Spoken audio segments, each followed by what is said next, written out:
என்னாச்சுன்னா இன்னைக்கு காலையிலேருந்து நான் பார்த்துக்கிட்டு இருக்கேன். இந்த வாட்ஸ்அப் சைடு போனாலும் சரி, இன்ஸ்டா பக்கம் போனாலும் சரி, இந்த ஆன்ச்சு பூன்ச்சுன்னு அந்த பாட்டும் போட்டுட்டு, அப்புறம் உன்னால் முடியும் முன்னால் முடியும் தோழா அப்படின்னு அந்த பாட்டெல்லாம் பயங்கரமாக எடிட் பண்ணி ட்ரெண்ட் பண்ணிட்டு இருக்காங்க. என்ன அப்படின்னு பார்த்தீங்கன்னா, நேற்று ஜூன் 26 சர்வதேச போதை ஒழிப்பு தினம். அதை வந்து ஒரு விழிப்புணர்வு ஏற்படுத்தணும் அப்படின்னு சொல்லிட்டு தமிழக மாண்புமிகு முதல்வர் விஜய் அவர்கள் என்ன பண்ணியிருக்காருன்னா, ஓட்டப்பந்தயம் வந்து ஓடிருக்காரு. இதில் என்ன என்னுடைய கருத்து நான் சொல்ல வரேன் அப்படின்னா, அது எல்லாமே வரவேற்க வேண்டிய விஷயம் தான். ஆனால் இப்போ வந்து ஆட்சி கட்டில் இருக்கிறது வந்து முதல்வர் விஜய் அவர்கள் தான் இருக்காரு. என்னன்னா, போதை அப்படின்றத வந்து தேடி தான் ஒழிக்க முடியும், ஓடி ஒழிக்க முடியாது.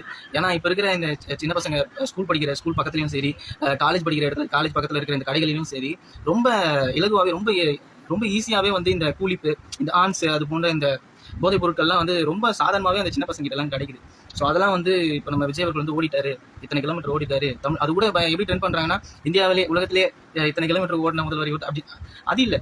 அதுக்கு பதிலாக வந்து நம்ம ஒரு அமைப்பு, இப்போ எப்படி பெண்கள் பாதுகாப்புன்னு சொல்லிட்டு ஒரு படையை உருவாக்குன இல்லையா, சிங்க பெண்கள் அப்படின்னு சொல்லிட்டு, அந்த மாதிரி இந்த போதை ஒழிப்புக்குன்ட்டு ஒரு படையை உருவாக்கி இந்த சின்ன பசங்களுக்கு கையிலலாம் எப்படி இந்த கூலிப்பு அப்படின்றத போது, இந்த போதைப் பொருட்கள்லாம் எப்படி அவங்க கிட்ட போய் சேருதுன்னு சொல்லிட்டு அவங்க பார்த்தா சீருடையிலே இல்லாமல் அவங்க வந்து ஒரு விசாரிக்கிற மாதிரி, எனக்கு கிடைக்குமா, எனக்கு கூலி கொடுங்க அப்படின்னு சொல்லிட்டு கடையில் போய் தேடி அந்த மாதிரி விசாரிச்சாங்கன்னா, இல்லை கடையை சோதனை ஆயிட்டாங்கன்னா எப்படி கிடைக்கும், அந்த பசங்க கிட்ட ரொம்ப ஃப்ரெண்ட்லியாக கேட்டு எனக்கு ஒன்று வாங்கி கொடுங்கன்ற மாதிரி கேட்டு அந்த மாதிரி அவங்க கண்டுபிடிச்சி, இல்லை வேறு திட்டங்கள் மூலிமா அவங்க வந்து போதையை ஒழிச்சிருந்தாங்கன்னா ஒழிக்க முடியும்.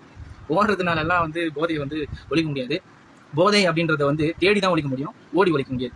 அதேமாரி இந்த புதுசாக இந்த பேருந்துகள்லாம் வந்து விட்டுருந்தாங்க இல்லையா, அதில் வந்து முதல்வர் விஜய் அவர்கள் என்ன பண்ணியிருப்பாரு பார்த்தீங்கன்னா, டிக்கெட் எடுத்திருப்பாரு. ஒரு நல்ல ஒரு உதாரணம்னா எப்படின்னா, தமிழ்நாட்டோடைய முதலமைச்சராக இருந்துமே அவர் பார்த்தீங்களா டிக்கெட் எடுத்திருக்காரு அப்படின்னு சொல்லிட்டு மக்கள் பேச வைக்கணும் இல்லையா. ஏன்னா அதுக்குன்னு ஒரு குரூப் நெரேட்டிவ் செட் பண்ணி பேசுறதுக்குன்னே நிறைய பேர் வாங்கி வச்சிருக்காங்க. இதில் என்ன அப்படின்னா, மக்களுக்கு சொல்ல வேண்டியது என்னன்னா, அது நல்ல ஒரு உதாரணம், நல்லது தான். ஆனால் உங்களுக்கு இன்னும் ஒன்று சொல்லணும் இல்லையா, சட்டமன்ற உறுப்பினர்கள் எல்லாருக்குமே வந்து பேருந்துகளில் வந்து டிக்கெட் கிடையாது, எல்லாருக்குமே வந்து இலவச பயணங்கள் தான். ஆனால் இவர் டிக்கெட் எடுக்கிறாரு அப்படின்னா இந்த மாதிரி ஒரு நேரடி செட் பண்ணி பேச வைக்கலாம் அப்படின்றது தான். அதுக்கப்புறம் இந்த சட்டசபையில் பேசுறதா இருக்கட்டும், அதில் பார்த்தீங்கன்னா மீதி முன்னாடி இருக்கிற நாட்கள் எல்லாருமே வந்து இப்படியே தான் உட்காந்துட்டு இருந்தார் ஒருத்தர். ஆனால் 3வது நாள் அப்படி பண்ண உடனே அப்படியே ட்ரெண்டிங் ஆகிடுமா.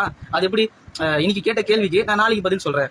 இதெல்லாம் பார்க்கும்போது எனக்கு எப்படி இருக்குன்னா, நம்ம எங்கேருந்து இவரை நம்ம தேர்ந்தெடுத்தோம், நம்ம முதல்வர் சினிமா துறையில் தானே. இப்போ இந்த டிவிக்கு ஆட்சி இந்த அளவுக்கு பிரபலமாகிறதுக்கு என்ன காரணம், இந்த இன்ஸ்டா இது போன்ற சோஷியல் மீடியா தானே. ஸோ அதில் போட ரீல்ஸ், இன்னும் அந்த மனநிலையிலேயே மக்களை நம்ம வந்து எப்படி வெளில வச்சாங்களோ அதே மனநிலையிலேயே நம்ம வச்சுக்கணும் அப்படின்னு நினைக்கிறாங்கன்னு தெரியல. சட்டசபையில் வந்து மக்கள் பிரச்சனைகளை பேசி அதுக்கான தீர்வு, அதுக்கான சட்டங்கள் ஏற்ற வேண்டிய இடத்துல ரீல்ஸ் பண்ணிட்டு இருக்கிறாரு. அதுக்கும் வந்து ஃபயர் விடுறாங்க. இந்த போதை தேடி ஒழிக்க வேண்டிய இந்த போதையை ஓடி ஒழிக்கிறேன் அப்படின்னு சொல்லிட்டு பேசிட்டு இருக்காங்க. ஓடுறதுனால கொழுப்பானா குறையுமே தவிர போதெல்லாம் ஒழியாது. அதுக்கான படைகள் அமைச்சு தேடி உண்மையாகவே மாணவர்களையும் சரி இளைஞர்களையும் சரி போதை பழக்கத்திலிருந்து மீட்டு எடுக்கணும் அப்படின்னா, ஒன்று இவங்க இந்த மாதிரி விற்கிற இந்த போதை பொருட்களை வந்து கண்டுபிடிச்சு அழிக்கணும், அவர்களை கைது செய்யணும், நடவடிக்கை எடுக்கணும். இன்னொன்று, அரசாங்கம் நடத்துல டாஸ்மாக் அரசு மதுபான கடை, அது என்ன போதை இல்லாமல் புனித தீர்த்தமா? நீங்கள் கடை ஓப்பன் பண்ணி வச்சுட்டு விழிப்புணர்வு எத்தனை கிலோமீட்டர் ஓடினாலும் போதை ஒழிக்க முடியாது இல்லையா. அதை எப்போ மூடுவீங்க கேட்டால் சொல்லுவாங்க, அதான் 700 கிட்ட வந்து ஒரு ஸ்கூல் கிட்டையும் அந்த கோவில் கிட்டே இருக்கிற மதுபான கடை எல்லாம் மூடிட்டாருன்ட்டு. அது மூடிட்டா வேறு யாரும் குடிக்க மாட்டாங்களா? அப்போ நீங்கள் வந்து இந்த ஸ்கூல் கோயில் கிட்ட இருக்கிறனால மட்டும் தான் மூடுறீங்களா? மற்ற கடைக்கெல்லாம் போய் வாங்க மாட்டாங்கன்னு நினைக்கிறீங்களா? மதுக்கடையை மூடுறீங்கன்னா ஊர் சைடில் இருக்கிற எல்லா கடைகளுமே தான் மூடணும். படிப்படியாக மூடிட்டு வாங்க மூடுவீங்க அப்படின்னு நான் நம்புறேன். பார்ப்போம்.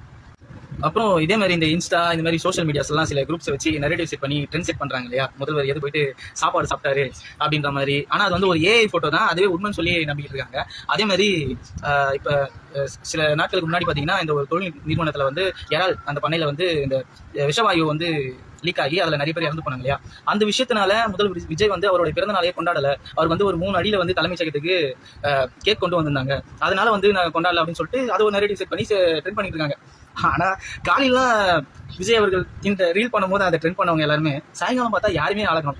என்னன்னு பார்த்தீங்கன்னா, அதுக்கு முன்னாடி சோகத்தில் வந்து கேக் வெட்ட மாட்டேன் அப்படின்னு சொன்னவர் நைட்டு 12 மணிக்கு, அதுவும் அந்த நடிகை த்ரிஷா அவர்கள் போகிறாங்க 00.00 கரெக்டாக அந்த டைமுக்கு வந்து விஷ் பண்ணி கொண்டாடிருக்காங்க. அது எப்படி அப்போ மட்டும் சோகம், நண்பர் இல்லை வேற எதனா அந்த இதெல்லாம் நம்ம போத்தவள நண்பர் அப்படின்னு வச்சுப்போம்.